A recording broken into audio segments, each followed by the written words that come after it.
Have you ever found yourself in a situation where a single moment changed everything about how you saw the world?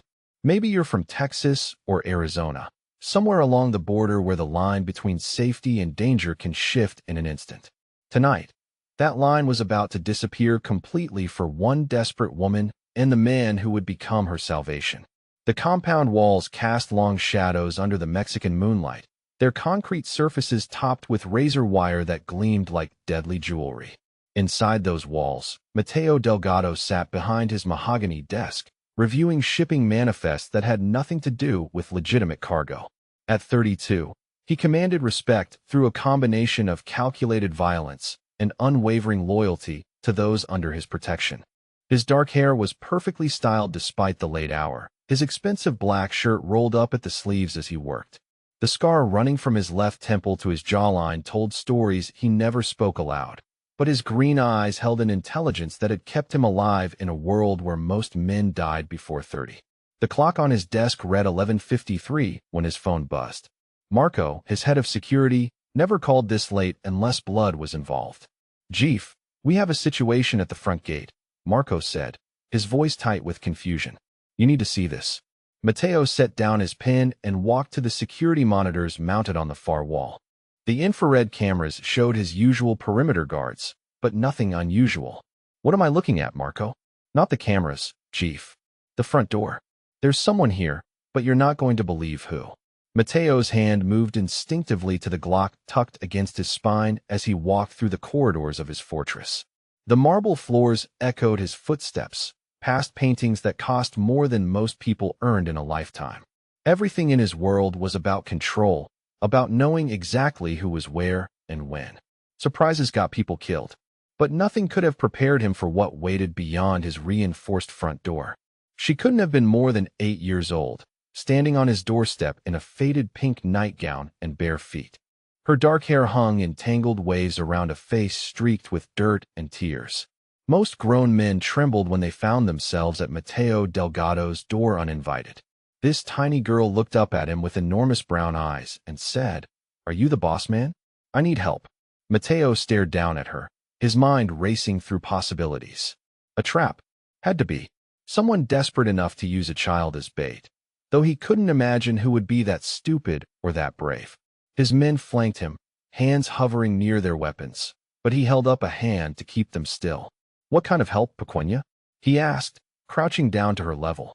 His voice, which could strike fear into hardened criminals, gentled automatically. "The bad men want to take me away from my sister. She said you protect people. Will you protect me?" Before Mateo could respond, the sound of running footsteps echoed from the street beyond his gate. A woman's voice called out desperately, "Isabella. Isabella, where are you?" The little girl's head snapped toward the sound. "That's Carmen. She's looking for me. I ran away because I heard the bad men talking about taking me to make her do what they want." A chill ran down Mateo's spine that had nothing to do with the night air. Using a child as leverage was a line even most cartels wouldn't cross. Whoever was hunting this little Isabella had marked themselves for death the moment they'd made that choice. The woman's voice grew closer, more frantic. "Isabella, please, baby, where are you?" Through the ornate iron bars of his gate, Mateo saw her. 24 or 25, with the same dark hair as the child but longer, flowing around her shoulders. Even in her panic, even in jeans and a simple white blouse that suggested she'd dressed hastily, she moved with a grace that caught his attention. But it was the fierce determination in her stride that held it. This wasn't a woman who gave up easily. She reached the gate and saw Isabella through the bars, relief flooding her features so completely that Mateo felt something twist in his chest. "Isabella. Oh God, I thought." She pressed herself against the gate, reaching through the bars toward her sister. "Carmen." The little girl ran to the gate, but stayed on Mateo's side. "I found the boss man. He's going to help us."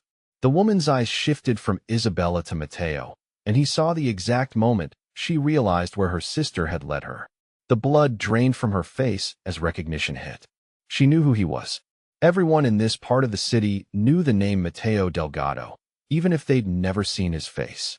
"Please," she whispered, her voice breaking. "Please, she's just a baby. She doesn't understand. She doesn't know what she's asking." "But I do," Mateo said quietly, studying the woman's face. Someone's threatened your sister to control you. Who? She shook her head rapidly. I can't. If they know I came here, if they know I told you. They already know you're here, señorita. My cameras record everything, and in 10 minutes this footage will be analyzed by every cartel with connections to the local police. Your only choice now is whether you trust me to keep you both safe, or whether you walk away and hope they don't find you before sunrise. Carmen Reyes had spent the last 6 years raising Isabella alone after their parents died in cartel crossfire. 6 years of working double shifts at the hospital, of moving apartments every time the neighborhood got too dangerous, of praying every night that the violence consuming their city wouldn't touch the only family she had left. She'd built their life on staying invisible, on never drawing attention, on keeping Isabella far away from the world that had destroyed everything else. And now her 80-year-old sister had walked straight into the heart of that world and asked for sanctuary. She looked at Mateo Delgado, this man whose reputation painted him as both protector and destroyer, and saw something unexpected in his green eyes. Not hunger or calculation, but genuine concern for Isabella. When he'd spoken to her sister, his voice had carried the same gentle patience Carmen used when Isabella had nightmares. Behind him, armed men waited for orders, but Mateo's attention remained focused entirely on the situation before him. No grandstanding, no threats, just a simple statement of reality and a choice offered without pressure. Isabella pressed her small face against the gate bars. Carmen, he has a really pretty house, and he said he protects people. The bad men won't find us here. Carmen's heart shattered and mended in the same moment. Isabella still believed the world could be safe, still had faith that someone strong enough could make the monsters go away. Carmen had lost that faith 6 years ago, but looking at her sister's hopeful expression, she wondered if maybe, just maybe, it wasn't too late to find it again. Diego Montez wants Isabella, she said finally, the words falling like stones in the quiet night. He says if I don't steal medical supplies from the hospital where I work, he'll take her and I'll never see her again. She came here because she heard him talking to his men about the plan. Mateo's expression didn't change, but something cold and deadly flickered in his eyes. Diego was a small-time player trying to muscle into bigger territory, the kind of ambitious fool who thought brutality could replace strategy. He was also a dead man, though he didn't know it yet. Open the gate, Marco, Mateo said without turning around. Our guests are coming inside. I can't, Carmen said quickly. I can't bring Isabella into this world. Our parents died because of men like me, Mateo finished. But Diego isn't like me, señorita. I have rules. Lines I don't cross. Children are the first and most important of those lines. He straightened to his full height, 6 feet 2 inches of controlled power and lethal grace. When men like Diego threaten children to get what they want, they forfeit their right to draw another breath. You can leave Isabella with me and walk away, or you can both stay under my protection while I handle this problem. But either way, she's safe from now on. The gate swung open with a soft electronic hum. Isabella immediately ran to Carmen and wrapped her arms around her sister's waist. Carmen held her close, breathing in the familiar scent of strawberry shampoo and innocence, and made the hardest decision of her life. She stepped through the gate into Mateo Delgado's world, carrying Isabella in her arms and leaving behind every careful boundary she'd built to keep them both alive. Sometimes survival meant running toward danger instead of away from it. Tonight, it meant trusting a man whose reputation should have sent her fleeing in the opposite direction. As the gate closed behind them with quiet finality, Carmen caught Mateo watching them with an expression she couldn't quite read. Possessive, yes, but not in a way that made her feel trapped. Protective, definitely, but protective of them both, not just of a prize he'd claimed. Isabella looked up at the sprawling compound with wide eyes, taking in the marble fountains and manicured gardens that seemed impossible in such a fortress. It's like a castle, she whispered in wonder. Mateo heard her and smiled, the expression transforming his harsh features completely. It is a castle, Pequeña, and now you're both under its protection. The guest suite Mateo led them to was larger than Carmen's entire apartment. Floor-to-ceiling windows overlooked gardens that seemed to glow under carefully positioned lighting, and the furniture looked like it belonged in a magazine rather than a cartel compound. Isabella immediately gravitated toward a massive four-poster bed draped in soft white linens, climbing up and bouncing experimentally. "It's so bouncy, Carmen," she announced, her earlier fear forgotten in the wonder of new surroundings. "Look how high up I am." Carmen's protective instincts flared immediately. "Be careful, baby. Don't fall." "She won't fall," Mateo said quietly from the doorway. The bed was designed for children. "My architect has a daughter Isabella's age." Something in his tone caught Carmen's attention, a carefully controlled emotion she couldn't quite identify. Loss, maybe, or longing for something he'd never had. She filed that observation away, too overwhelmed by their situation to process it fully. "I should get her ready for bed," Carmen said, suddenly aware of how they must look. Dirty, disheveled, completely out of place in this pristine space. "We don't have anything with us. No clothes, no toothbrushes, nothing." "Already handled," Mateo replied, gesturing toward an ornate armoire. "My housekeeper keeps emergency supplies. Tomorrow we'll arrange for anything else you need." The casual way he said tomorrow made Carmen's stomach flutter with anxiety. How long would they need to stay here? How long before Diego gave up his pursuit and moved on to easier targets? The questions crowded her mind, but Isabella's delighted laughter pulled her back to the present moment. "Carmen, there's a bathroom with a bathtub big enough for swimming." Isabella's resilience never failed to amaze her. At 8 years old, her sister had already survived more trauma than most adults, yet she still found joy in simple pleasures like a large bathtub. Carmen wished she could borrow some of that adaptability, but 6 years of constant vigilance had trained her to see potential threats everywhere. Even here, surrounded by obvious wealth and protection, her nerves remained on high alert. She was acutely aware of Mateo's presence, the way he seemed to fill the doorway with his broad shoulders and quiet intensity. Every survival instinct told her to be wary of men with his reputation, yet Isabella had taken to him immediately, with the uncanny ability children had to sense genuine kindness. "Why don't you get that bath started, baby?" Carmen suggested. "Use the bubbles if you find some." Isabella disappeared into the bathroom with enthusiastic chatter about water temperature and soap that smelled like flowers. The sound of running water filled the silence that stretched between Carmen and Mateo. "She needs this," he observed, watching Carmen's face carefully. "Children shouldn't have to carry fear the way she does." The comment hit closer to home than Carmen expected. She'd worked so hard to shield Isabella from the worst of their reality, to maintain some semblance of normal childhood despite everything they'd faced. But tonight proved how impossible that goal really was. Isabella had run to a cartel boss for protection because she knew, even at 8, that her sister couldn't keep her safe alone. "You don't know anything about what she needs," Carmen said, her voice sharper than intended. The stress and exhaustion were catching up with her, making her defensive. Instead of taking offense, Mateo stepped further into the room and closed the door partially, giving them privacy while keeping it appropriately open. "I know what it's like to lose parents to violence," he said quietly. "I know what it's like to be responsible for someone smaller and more vulnerable than yourself. I was 12 when I started taking care of my younger brother."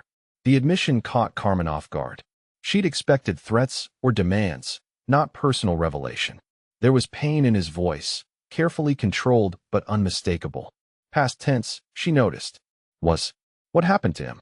she asked, then immediately regretted the question. "I'm sorry, that's not my business." "Diego's predecessor killed him," Mateo replied matter-of-factly. "Luis was 14, walking home from school. Wrong place, wrong time, caught in crossfire meant for me." Carmen's hand flew to her throat, instinctively understanding the weight he'd carried since that moment. "I'm so sorry."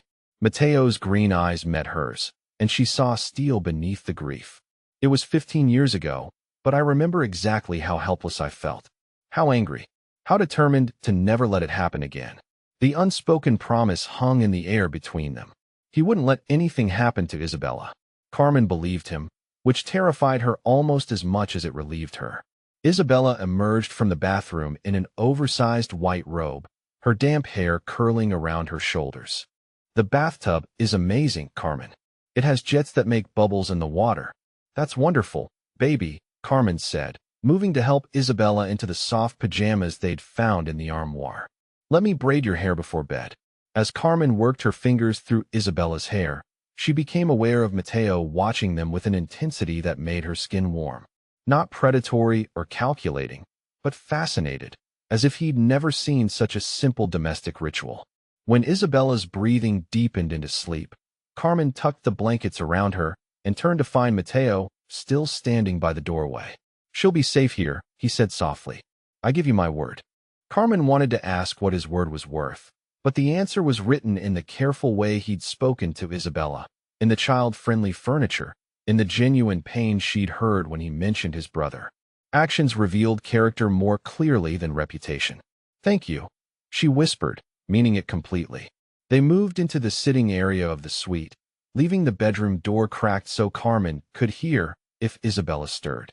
Mateo poured 2 glasses of water from a crystal pitcher and handed her one, their fingers brushing briefly in the exchange. The simple contact sent unexpected warmth up her arm, and she saw his eyes darken slightly in response. "Tell me about Diego," Mateo said, settling into a chair across from her. "How long has he been threatening you?" 3 weeks, Carmen replied, grateful to focus on something concrete rather than the confusing attraction building between them. "He approached me at the hospital after my shift. Said he knew where Isabella went to school, knew our address, knew my schedule. He wanted me to steal morphine and antibiotics from the supply room. Standard intimidation tactics," Mateo observed. "Diego isn't particularly creative, but he's persistent." "What did you tell him?" "That I needed time to figure out how to access the supplies without getting caught," Carmen said. "I was hoping to buy enough time to find another solution. Maybe move to another city, start over somewhere he couldn't find us." Mateo's expression grew thoughtful. "You've moved before." It wasn't a question, and Carmen found herself nodding. "For times in 6 years. Every time the neighborhood got too dangerous, or someone noticed us too much, or Isabella asked too many questions about the violence she witnessed. I thought if we could just stay invisible long enough." "Invisible isn't safety," Mateo said gently. "It's just delayed danger." Before Carmen could respond, his phone buzzed against the glass table. Marco's name appeared on the screen, and Mateo's entire demeanor shifted to business mode. He answered on the second ring. "Tell me," he said simply. Carmen couldn't hear Marco's response, but she watched tension gather in Mateo's shoulders.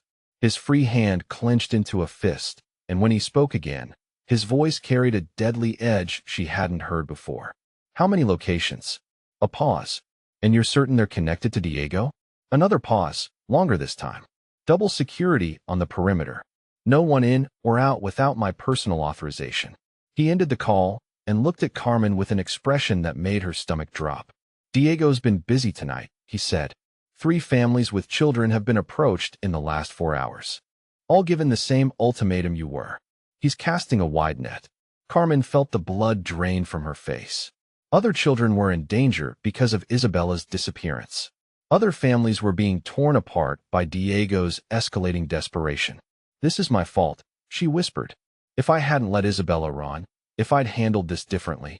Mateo moved from his chair to the couch beside her so quickly she didn't see him coming. His large hand covered both of hers, warm and steady and surprisingly gentle. "This is Diego's fault," he said firmly. "No one else's. He chose to threaten children. He chose to terrorize families. You chose to protect your sister the only way you knew how." The unexpected contact and comfort broke through Carmen's careful control. 6 years of carrying everything alone, of being strong for Isabella, of making impossible decisions with no good options, suddenly felt overwhelming.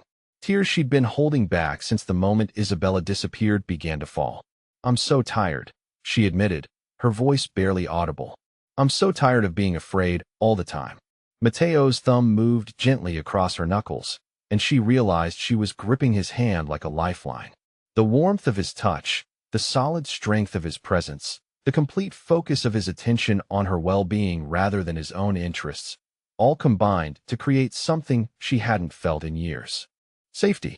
Not the temporary reprieve of a locked door or a new address, but genuine, bone-deep safety.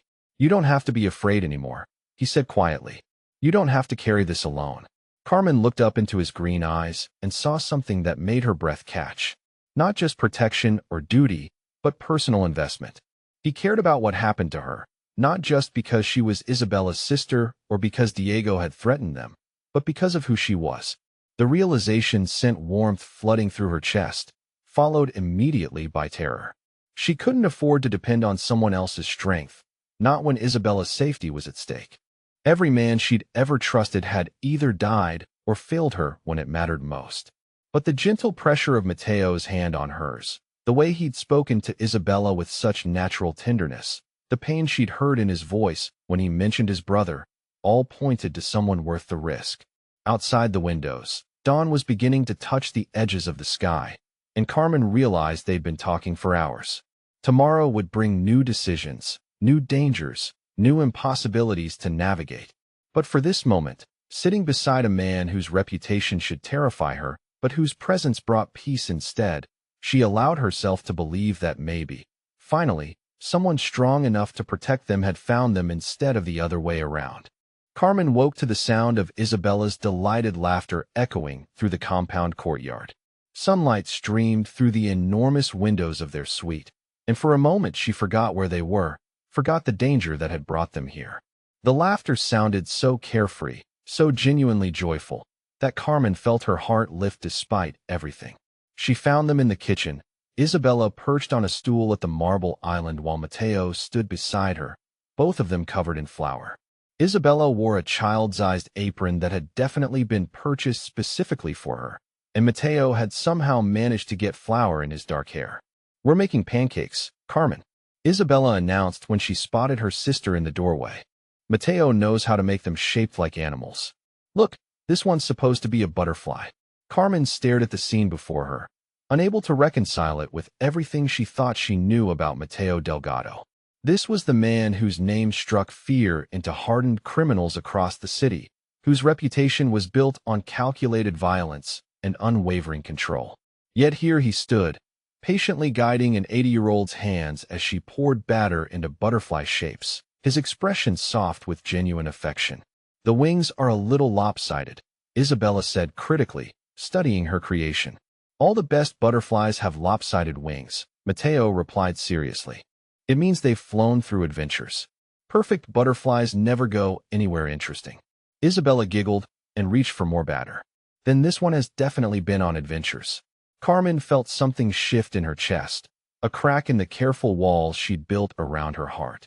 She'd spent 6 years protecting Isabella from men like Mateo, men whose world revolved around violence and power. But watching them together, seeing the natural gentleness in the way he spoke to her sister, she began to question whether she truly understood what kind of man he was. "Good morning," Mateo said, looking up and catching her staring. His green eyes held warmth and something deeper, something that made her pulse quicken. "There's coffee if you'd like some." Isabella insisted on starting breakfast early. "She wanted to surprise you," Isabella added proudly. "Mateo said you probably didn't get to sleep very well because you were worried about me." The thoughtfulness behind the gesture threatened to undo Carmen completely. When was the last time someone had anticipated her needs, had cared about her comfort? She couldn't remember. "Thank you," she managed, accepting the cup of coffee he poured for her. "It smells wonderful." As they ate breakfast together, Carmen found herself studying Mateo's interactions with Isabella. He listened to her 80-year-old chatter with the same focused attention he'd given Carmen's fears the night before. When Isabella struggled to cut her pancakes, he helped without taking over, teaching her technique rather than doing it for her.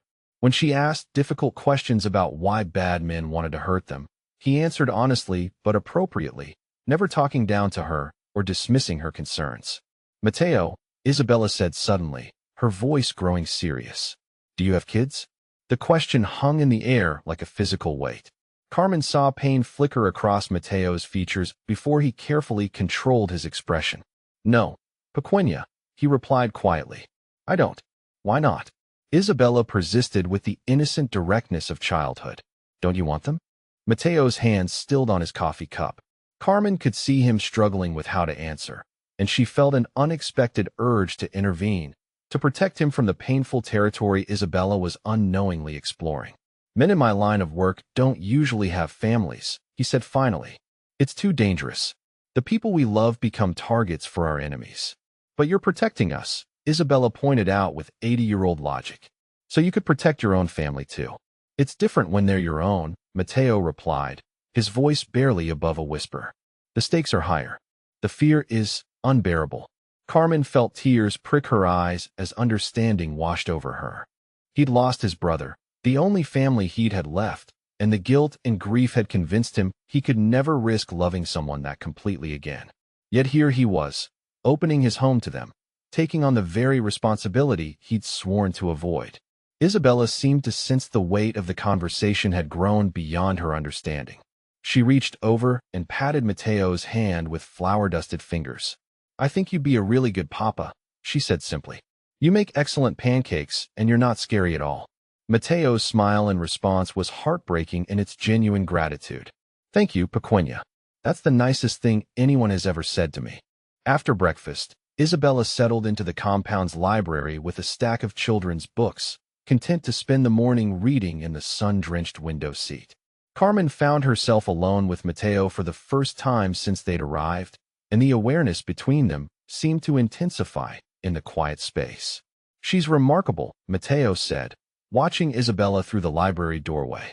"So resilient, so trusting despite everything she's been through. You've done an incredible job raising her." Carmen felt heat rise in her cheeks at the unexpected praise. "I just try to keep her safe and happy. Some days I feel like I'm failing at both." "You're not failing," Mateo said firmly, moving closer until she could smell his cologne, something expensive and masculine that made her pulse quicken. "She's confident and kind and brave enough to seek help when she needs it. Those aren't accidents, Carmen. That's because of you." The intensity in his voice, the way he said her name like it meant something important, sent warmth flooding through her. She found herself studying his face, noting the way his green eyes darkened when he looked at her, the strong line of his jaw, the small scar near his temple that she wanted to trace with her fingertips. "How do you do it?" she asked quietly. "How do you live with knowing that people want to hurt the ones you care about?" "You learn to be stronger than they are," Mateo replied. "You learn to eliminate threats before they can act. You build walls high enough to keep the danger out. But walls can also keep the good things out," Carmen observed. Something shifted in Mateo's expression, a vulnerability that made him look younger despite the harsh experiences etched in his features. "Yes," he agreed. "They can." They were standing very close now, close enough that Carmen could feel the heat radiating from his body. She should step back, should maintain the distance that safety required. Instead, she found herself leaning slightly toward him, drawn by something stronger than her survival instincts. "Carmen," Mateo said, her name a rough whisper, "I need you to understand something. Being here, being under my protection, it changes things. People will assume you're mine, that you belong to my world. Once you're associated with me, there's no going back to invisible." The warning should have terrified her, should have sent her running for the exit. Instead, it made her realize how tired she was of being invisible, of living in the shadows, of shrinking herself small enough to avoid notice. Maybe belonging to someone strong enough to protect them wasn't the worst fate imaginable. "What if I don't want to go back?" she heard herself ask. The words hung between them like a bridge neither of them had expected to find. Mateo's eyes searched her face, looking for doubt or fear or regret. Instead, he seemed to find determination that surprised them both. "Then you need to be sure," he said quietly, reaching up to touch her cheek with gentle fingers. "Because once I claim you, once I make you mine, I'll never let you go. And there are things about my world, things I've had to do, that you might not be able to live with." Carmen felt herself leaning into his touch, into the promise and warning contained in his words.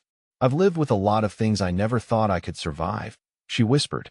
"Maybe it's time to try living with something worth the risk." Mateo's thumb traced across her cheekbone, and she saw something fierce and possessive flare in his green eyes. The space between them seemed to shrink until she could count the dark lashes framing his gaze, until she could feel his breath against her lips. The moment stretched between them, heavy with possibility and want, and the recognition that crossing this line would change everything. Carmen's heart hammered against her ribs as Mateo's hand slid into her hair, as he leaned closer, as his mouth moved toward hers with infinite care and devastating intent. The sharp buzz of his phone shattered the moment like breaking glass. Mateo jerked back, his hand falling away from her face as he answered the call with barely controlled frustration. "What is it, Marco?" Carmen couldn't hear the response, but she saw Mateo's entire body go rigid with tension. His free hand clenched into a fist, and when he spoke again, his voice carried the deadly edge she'd heard the night before. How many casualties? A pause that felt like eternity. And you're certain it was Diego's people? Carmen's blood turned to ice as she watched his expression darken. Whatever Marco was telling him was bad, the kind of bad that meant their fragile sanctuary was about to be tested. Burn it down, Mateo said finally. All of it. I want Diego to know that touching innocence carries a price he can't afford to pay. And Marco? Double security around the families we're protecting. If he's willing to go this far, he's past rational behavior. He ended the call and looked at Carmen with eyes that held regret and cold fury in equal measure. Diego attacked one of our safe houses an hour ago, he said quietly. A place where we were sheltering a family with 2 young children. Everyone got out alive, but barely. Carmen felt the world tilt beneath her feet. This was her fault, all of it. If she'd handled Diego's initial approach differently, if she'd found another way to protect Isabella, innocent families wouldn't be caught in this escalating violence. But Mateo seemed to read her thoughts in her expression. This isn't because of you, he said firmly, moving close enough to grip her shoulders gently. This is because Diego chose to declare war on children. And now he's going to learn what happens when you threaten what's mine. The possessive certainty in his voice should have frightened her. Instead, it filled her with a fierce joy that terrified her more than any threat Diego could make. She was his. Isabella was his. And that meant they were finally, truly safe for the first time in 6 years. 3 days settled into a rhythm that felt dangerously like happiness. Carmen found herself waking each morning to the sound of Isabella's laughter and Mateo's patient voice explaining something new, whether it was how to properly fold napkins or why certain flowers only bloomed at night. The compound had transformed from a fortress into a home, and that terrified her more than any external threat ever could. Isabella adapted with the resilience of childhood, turning Mateo's library into her private kingdom and his kitchen into her personal cooking school. She called him Teo now, the diminutive slipping out naturally during one of their baking sessions, and Carmen had watched something vulnerable and precious bloom in his green eyes when he heard it. But it was the quiet moments that undid Carmen completely. Mateo reading Isabella bedtime stories in Spanish, his deep voice turning fairy tales into epic adventures. The 3 of them working together in the garden, Isabella chattering about her favorite flowers, while Mateo patiently showed her how to plant seeds without crushing them. Dinners that stretched long into the evening because no one wanted the day to end. It felt like family. It felt like everything Carmen had dreamed of giving Isabella, but never believed possible.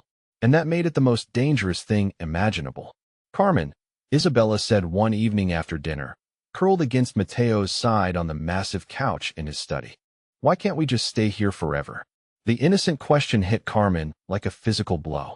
She'd been dreading this moment, when Isabella's natural trust would collide with the impossible reality of their situation. How could she explain that this safety was temporary, that Mateo's world would always be too dangerous for permanent sanctuary? Forever is a very long time, baby, Carmen said carefully, avoiding Mateo's eyes. We're just visiting until the bad men go away. But Teo said we could stay as long as we want, Isabella protested, looking between them with confusion. And I like it here. I like him. I like you too, Pequeña, Mateo said quietly, his hand gentle on Isabella's hair. More than I ever expected to like anyone. The simple honesty in his voice made Carmen's chest tighten with longing and fear in equal measure. She could see the attachment growing between them, could see how easily Isabella had claimed a place in Mateo's heavily guarded heart. But what would happen when this crisis ended? When Diego was no longer a threat, and they had to return to their real lives. Isabella eventually fell asleep against Mateo's shoulder, and he carried her to bed with a tenderness that made Carmen's eyes burn with unshed tears. When he returned to find Carmen still sitting in his study, staring out at the moonlit gardens, he settled beside her with careful distance. You're afraid she's getting too attached, he observed. I'm afraid we both are, Carmen admitted. She calls you Teo like you're her father. She talks about Christmas here, about planting a garden next spring, about things that assume a future we can't have.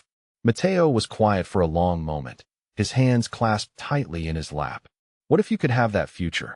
He asked finally. What if this didn't have to be temporary?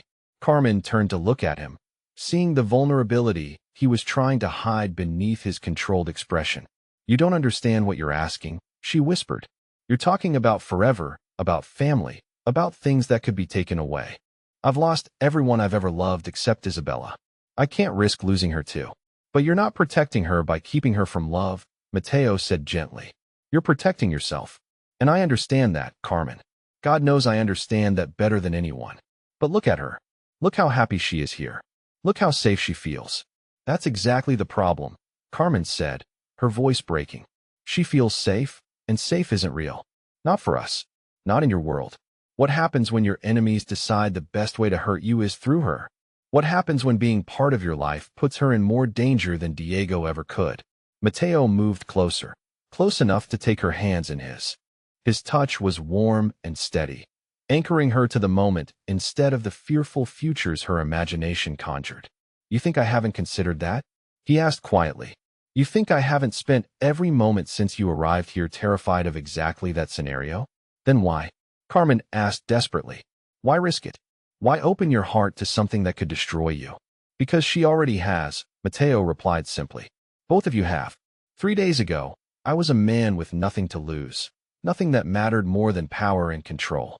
Now I have everything to lose, and it's the most terrifying and wonderful thing I've ever experienced. Carmen stared at him, seeing the truth written in his green eyes. He loved them.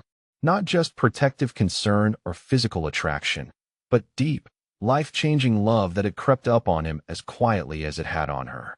I dream about you both every night, Mateo continued, his voice rough with emotion.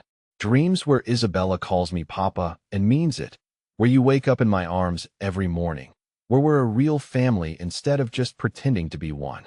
And then I wake up and remember that I'm Mateo Delgado, and men like me don't get happy endings.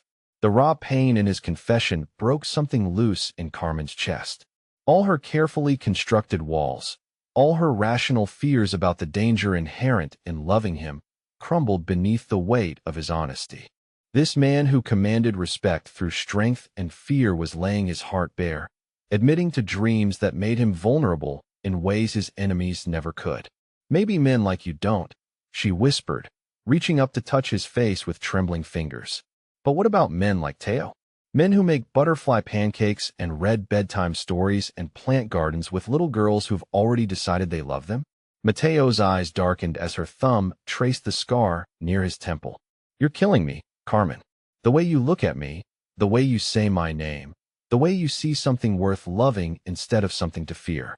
I am afraid, Carmen admitted. I'm terrified of loving you, of letting Isabella love you, of building a life that could be destroyed by your enemies or your past or the violence that follows your world. But I'm more afraid of walking away and spending the rest of my life wondering what we could have had. The space between them disappeared as Mateo pulled her into his arms, his mouth finding hers with desperate hunger and infinite tenderness. Carmen had been kissed before, but never like this, never with the intensity of a man claiming something precious and irreplaceable. His hands tangled in her hair as she pressed closer, pouring 6 years of loneliness and longing into the connection between them. When they finally broke apart, both breathing hard, Mateo rested his forehead against hers. I love you, he said quietly. I love you both, and I'll spend the rest of my life proving that I can keep you safe without keeping you caged. Before Carmen could respond, his phone rang with Marco's distinctive ringtone. Mateo cursed softly in Spanish and answered with visible reluctance. This better be life or death, Marco. Carmen couldn't hear the response, but she watched Mateo's expression shift from annoyance to cold fury. When he spoke again, his voice carried the deadly precision that reminded her exactly who she'd fallen in love with. He wants to meet where? Mateo asked, and he specified that I come alone? Another pause, during which Carmen felt her blood turn to ice. A meeting. Diego wanted a face-to-face confrontation, which meant he was either very confident or very desperate. Tell him I'll be there in 2 hours, Mateo said finally. And Marco? I want snipers positioned at every possible vantage point. If this goes badly, I want Diego eliminated before he can draw another breath. He ended the call and looked at Carmen with eyes that held both love and lethal intent. Diego wants to negotiate, he said quietly. He's willing to call off his pursuit of Isabella in exchange for a territorial agreement and a substantial payment. That's good news, isn't it? Carmen asked, though something in his expression told her it wasn't that simple. Men like Diego don't negotiate from positions of weakness, Mateo replied grimly. He's planning something, and he's confident enough to request a face-to-face meeting. That means he believes he has leverage I don't know about. Carmen's stomach dropped as understanding hit her. What kind of leverage? The kind that involves your workplace, Isabella's school, and every person you've ever cared about, Mateo said, his jaw tight with barely controlled rage. He's done his research, Carmen. He knows exactly how to hurt you even if he can't reach you here. The revelation hit her like a physical blow. She'd been so focused on protecting Isabella, she'd never considered how many other people could be used against them. Her colleagues at the hospital, Isabella's teacher, their elderly neighbor who sometimes watched Isabella after school. All innocent people who could become casualties in Diego's war against them. What do we do? She asked, hating the helplessness in her own voice. We end this, Mateo said with absolute certainty. Tonight. Diego wants a meeting, and he's going to get one. But when it's over, he'll never threaten another child again. The cold finality in his voice should have frightened her. Instead, it filled her with fierce relief. This man she loved, this protector who'd become her anchor, was going to eliminate the threat that had haunted them for weeks. Whatever it cost, whatever it took, he was going to keep his promise to keep them safe. And for the first time since Diego had first approached her in that hospital parking lot, Carmen truly believed that maybe, finally, they could have the forever Isabella had asked about. Carmen watched Mateo prepare for the meeting with Diego, her heart hammering against her ribs as he checked weapons with the same methodical precision he used for everything else. The bulletproof vest beneath his black shirt made his shoulders look even broader, but she could see the tension in the line of his jaw, the cold calculation in his green eyes as he planned for violence. Isabella sat in the corner of his study, supposedly reading but actually watching every movement with the sharp awareness children developed when the adults around them were afraid. Carmen wondered how much her sister understood about what was happening, about the deadly game being played for their freedom. Teo, Isabella said suddenly, her young voice cutting through the heavy silence. Are you going to hurt the bad man? Mateo stopped what he was doing and crouched down to Isabella's level, his expression immediately gentling. I'm going to make sure he can never hurt you or your sister again, Pequeña. Sometimes that means doing things that aren't very nice. Isabella considered this with the serious expression she wore when processing difficult concepts. Will you come back to us? The simple question hit Carmen like a physical blow. In all her fears about Mateo's dangerous world, she'd focused on the abstract threats, the possible futures where loving him put them at risk. She hadn't considered the immediate reality that tonight, he might not come home at all. I promise I'll come back, Mateo said quietly, taking Isabella's small hands in his much larger ones. I have too much to live for now to take unnecessary risks. Carmen saw Isabella's shoulders relax at the reassurance, saw her trust in Mateo's promise written in every line of her posture. When had her sister become so confident in his protection? When had Mateo become the person Isabella turned to for comfort instead of her? The realization should have sparked jealousy or possessiveness, but instead it filled Carmen with profound gratitude. For 6 years, she'd been Isabella's only source of security, carrying the weight of that responsibility alone. Having someone else who loved Isabella enough to promise to come home safely, someone strong enough to keep that promise, felt like a gift she'd never dared hope for. You should both stay in the safe room while I'm gone, Mateo said, standing and moving to a hidden panel in the study wall. Carmen watched in fascination as he revealed an arsenal that would make military units envious. If something goes wrong, if Diego has resources I don't know about, Marco will get you out of the city before morning. Nothing's going to go wrong, Carmen said, surprising herself with the certainty in her voice. You're going to handle Diego and come home to us. Mateo turned to look at her, and she saw something vulnerable and grateful in his expression. You sound very sure of that. I am, Carmen replied, moving closer until she could reach up and adjust the collar of his shirt with steady hands. Because you're Mateo Delgado, and men don't survive in your world by leaving loose ends. Diego threatened your family. He made this personal, and personal threats don't survive your attention. The word family hung between them, deliberate and weighted with meaning. Carmen had said it intentionally, claiming their place in his life and his in theirs. She watched understanding dawn in his green eyes, followed by something fierce and possessive that made her pulse quicken. My family, he repeated quietly, like he was testing how the words felt. My responsibility to protect. My reason to come home alive. Exactly, Carmen said, rising on her toes to press a soft kiss to his mouth. Diego picked a fight with the wrong man. 2 hours later, Carmen sat in the compound's secure communications room, watching live feeds from multiple cameras positioned around the abandoned warehouse where the meeting was taking place. Marco had reluctantly agreed to let her observe, understanding that waiting blindly would drive her to madness. Isabella had fallen asleep in Carmen's lap, exhausted by the stress of the day, but Carmen remained hyper-alert as she tracked Mateo's movements through the building. He moved with predatory grace, flanked by 6 of his most trusted men, their positioning coordinated through earpiece communication she could hear through the speakers. Diego was already waiting inside with a dozen armed men, positioned throughout the warehouse in what he clearly believed was a tactical advantage. Carmen counted weapons, exits, potential cover points, her mind automatically cataloging threats the way 6 years of survival had trained her to do. The 2 men faced each other in the center of the vast space, their voices carrying clearly through the surveillance equipment. "You came," Diego said, his satisfaction evident even through the audio feed. "I wasn't certain you would risk yourself for one frightened nurse and her little sister."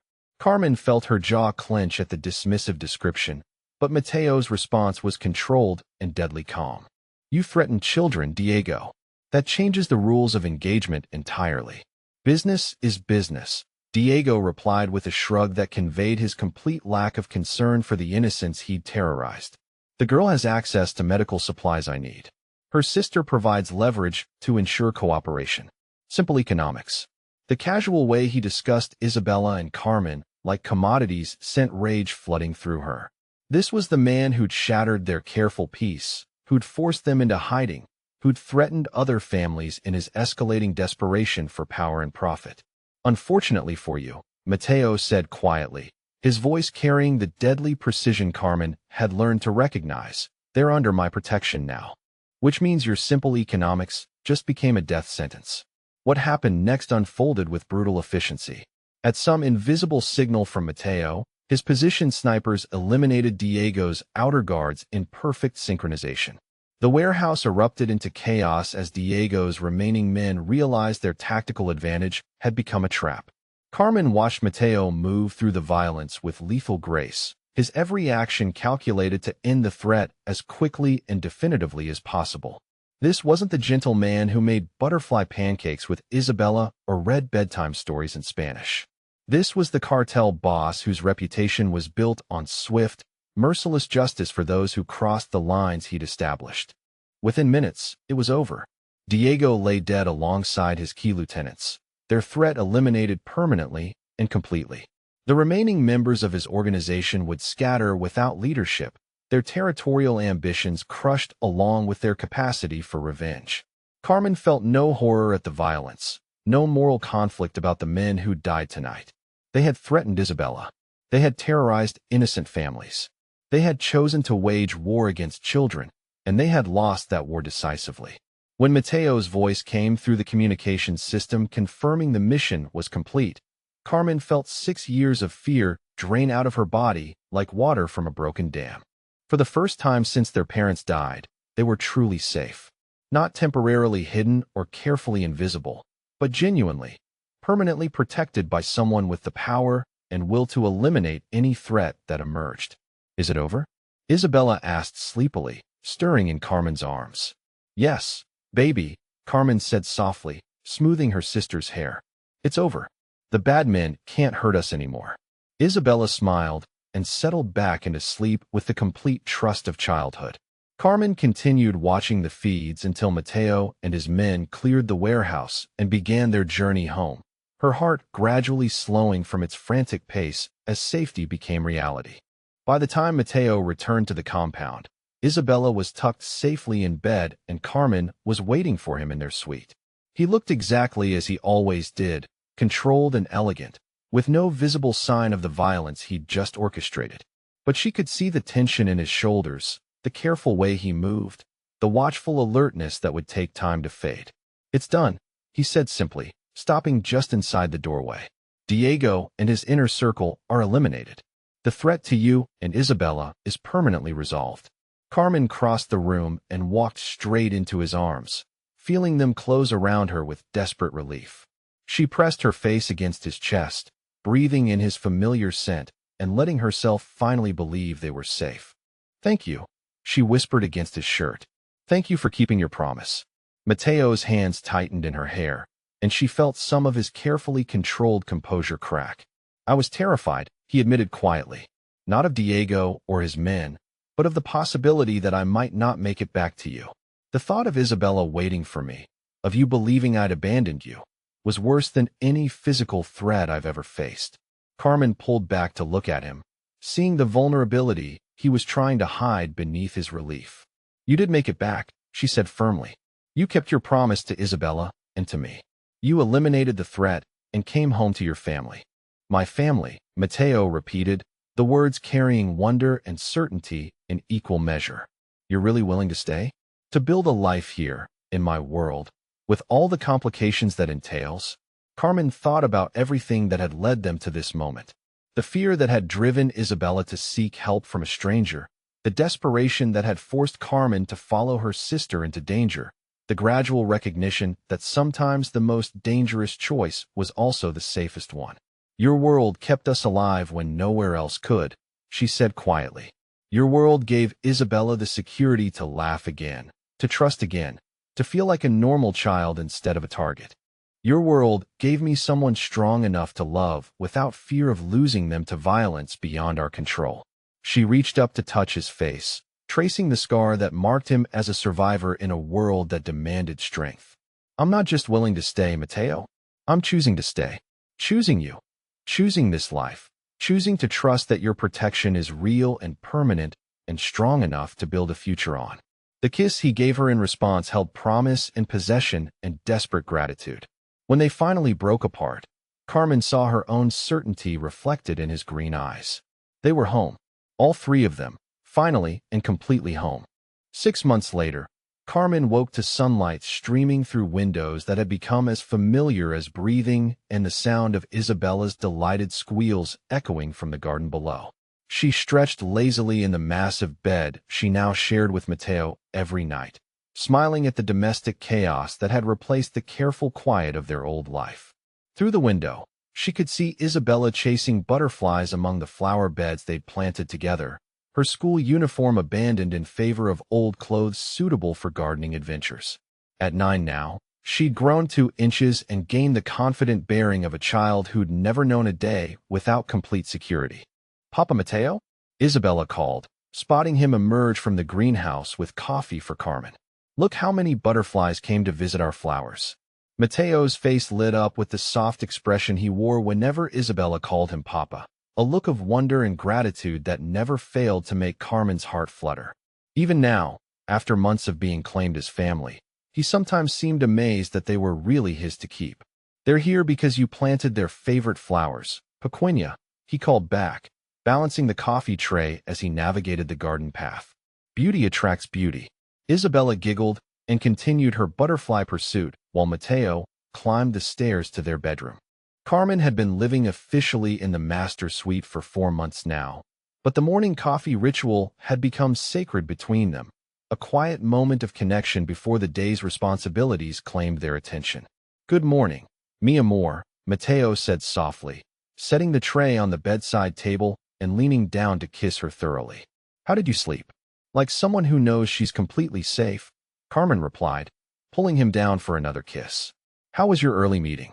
"Routine business, nothing that required violence," Mateo assured her with the easy comfort they'd developed around his work. "The legitimate enterprises are expanding faster than expected. Marco thinks we'll need to hire additional security for the new shipping contracts." Carmen nodded, completely comfortable with the blend of legal and illegal activities that funded their life. She'd learned to separate Mateo the businessman from Mateo the family man, understanding that both were necessary for maintaining the safety and prosperity they now enjoyed. The transformation in their daily routine never failed to amaze her. 6 months ago, she'd been a single mother working double shifts and constantly looking over her shoulder. Now she worked part-time at a private clinic that Mateo's organization protected, spending her mornings with Isabella and her evenings planning the life they were building together. Isabella burst through the bedroom door with the energy of a child who knew she was loved and welcome everywhere in her home. "Carmen, Papa Mateo? Mrs. Rodriguez says I can help plan the menu for tonight's dinner party." Mrs. Rodriguez was Mateo's longtime housekeeper, a formidable woman in her 60s who'd taken Isabella under her wing like a beloved granddaughter. The dinner party would host several important families within Mateo's organization, the kind of gathering that demonstrated his domestic stability and the strength of his chosen family. "That's wonderful, baby," Carmen said, watching Isabella bounce excitedly on the edge of the bed. "What did you want to suggest?" "Butterfly cookies," Isabella announced proudly, "with real flowers pressed into the icing like the ones we made for your birthday." Mateo's birthday celebration 2 months ago had been the first family party they'd hosted, a surprisingly joyful affair that proved how completely Isabella had charmed everyone in their expanded world. Seeing hardened criminals reduced to puddles of affection by her innocent chatter had been both amusing and deeply moving. "Butterfly cookies sound perfect," Mateo agreed seriously. "But first, I need to talk to both of you about something important." Something in his tone caught Carmen's attention, a nervous energy she rarely saw from him. Isabella seemed to sense it too, settling more quietly between them on the enormous bed. "You know how much I love you both," Mateo began, his hands slightly unsteady as he reached into his nightstand drawer. "You've made my life complete in ways I never thought possible. Carmen, you've shown me that love doesn't have to be a weakness, that protecting someone can be a source of strength instead of vulnerability." Carmen felt her breath catch as understanding dawned. Isabella watched with wide eyes as Mateo pulled out a small velvet box, her 9-year-old mind immediately recognizing its significance. "Papa Mateo," Isabella whispered, her voice filled with excitement. "Are you going to ask Carmen to marry you?" "I am, Pequeña," Mateo said, his smile bright and nervous and beautiful. "But I'm asking both of you, because I want us to be a real family in every way possible." He opened the box to reveal a stunning ring, clearly custom designed with 3 interlocking bands representing the 3 of them.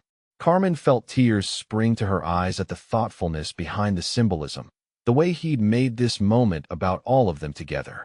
"Carmen Reyes," Mateo said formally, turning to face her fully. "Will you marry me? Will you let me be Isabella's father officially, legally, permanently? Will you build the rest of our lives together here, where we're all safe and loved and home?" The proposal was everything Carmen had dreamed of and nothing she'd ever expected to find.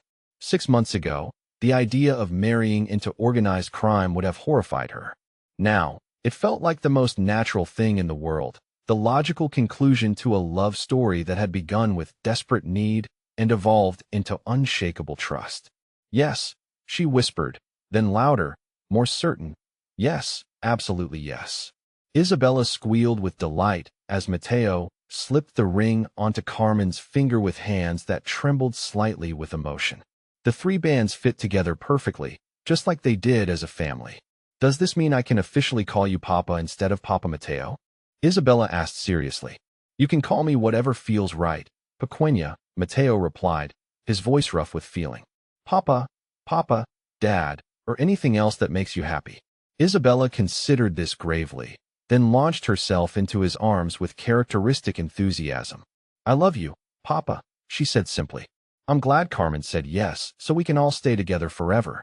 3 months later, Carmen stood in the compound's transformed garden wearing a dress that cost more than her old apartment's yearly rent, surrounded by people who'd become her chosen family. The wedding was smaller than Mateo's status might have suggested, but larger than Carmen had expected, including not just his organization, but also her colleagues from the clinic and Isabella's teacher, who'd become a trusted friend.